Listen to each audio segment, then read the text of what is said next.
Today we're going to be talking about bibliographies. There are two simple steps to creating a bibliography. The first one is to keep the details of all the resources you use.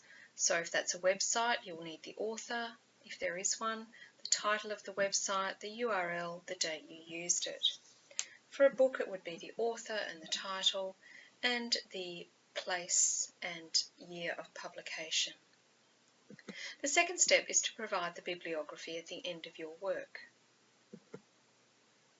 The bibliography itself should be presented on a separate piece of paper at the end of your assignment. Arrange the entries in alphabetical order by the first word of each entry, but ignore a, an or the. So if you had a book called The Beaches of Australia, you would put that under B for beaches. Don't divide the list into different types of resources. So we don't want a list of websites and then a separate list of books. All of the resources or the references go into one list in alphabetical order. So this is an example of a correctly formatted bibliography. It's not divided into different types of resources. It's alphabetical and it's correctly formatted. In order to correctly format your bibliography, you need to use the online Bibliography Maker, and that's available to you on the home page of Destiny. There are different ways to access Destiny. The first one is on LibGuides, which is the library website. You'll find links to Destiny on many of the tabs. This one here is on the Research Help page. You'll also find one on the Referencing page. You can also find the link to Destiny on the CENet homepage. And if you're at school, it's also on your favourites bar. The other place that you can find Destiny is on the school's website. So if you're at home, you can Google for St Joseph's, East Gosford, to find the college website.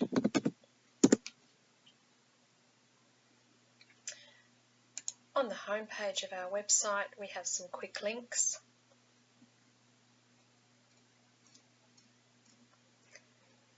The bottom quick link is our library, and that takes you through where you can go to Research Help or Referencing, taking you to Destiny. The link for this site is in your planner. Once here, you go through the process of logging in.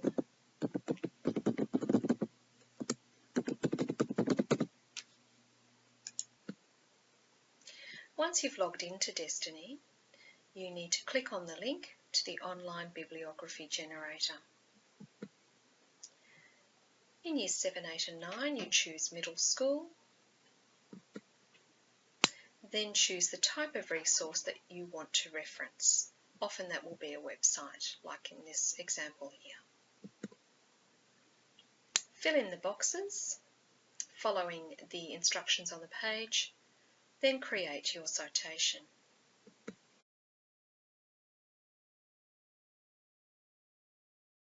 At school, on a school computer, you'll see the link to Destiny here in your favourites bar.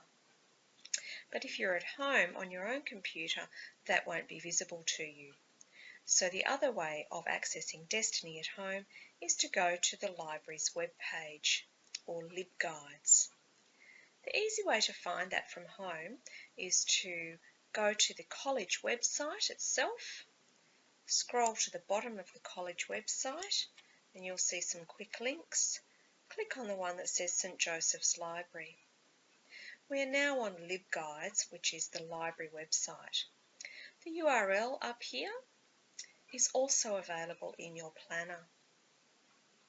Once you're on LibGuides, there's lots of information to help you for lots of assignments. But what we want to do today is to look at the Referencing tab.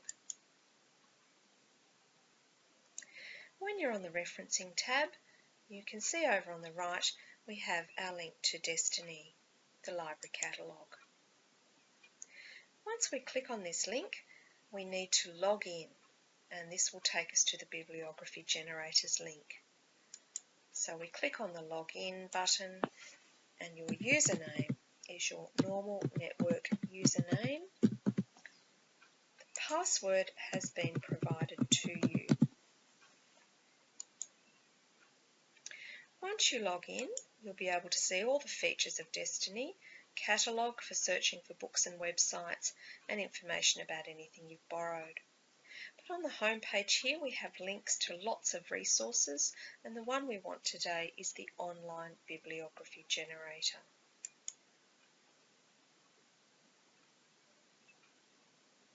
Once we go to the bibliography generator, you can see there are 3 levels here: junior, middle and senior. For students in years 7, 8 and 9, the middle school bibliography maker is the one that we suggest. You can see here that you can create bibliography references for electronic books, printed books, magazines, encyclopedias, and of course websites and images. So let's have a look at an example of a website that we will create a bibliography reference for. Here's a website about Earth's water. The first thing we need to look for is to see if there's an author. This one does have an author, but as we know, many websites don't. So we go back to our bibliography maker, and we know that we have a website with an author, so we'll choose that for our example. Looking back again, we get the author's surname and first initial. Copying and pasting is fine here, and it actually prevents you making spelling mistakes. So we'll paste in the family name and the first initial. The last update is when the website was last updated. Here we can see this one was in 2011. Often you need to scroll to the bottom of the page to find that date. So we'll go back to our bibliography maker. We can put 2011 in there. If we can't find a date, you can see that the bibliography maker tells us to put in N.D. The title of the article is usually easy to copy and paste. We like to do this to avoid spelling mistakes. The name of the sponsor is the name of the organisation or company that is responsible for the web page. So if it's not visible on the web page itself, and here we can see that it's up the top here, Live Science, the other place you can look is in the URL, and it's usually the little bit after the www. So Live Science, and we'll type it exactly the way it is on the web page, so there's no capitalisation there. The date accessed is automatically generated as today's date, but if you looked at this web page a week ago, you should put that day in. Finally, we need to copy the URL and paste it in.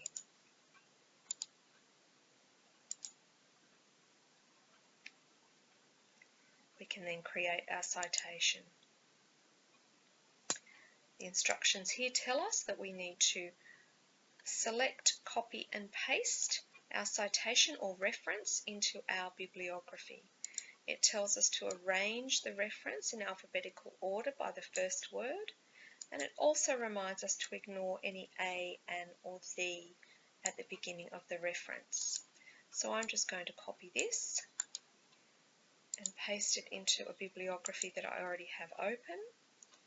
My only reference in there starts with an S, so this one starting with a G will come ahead of that.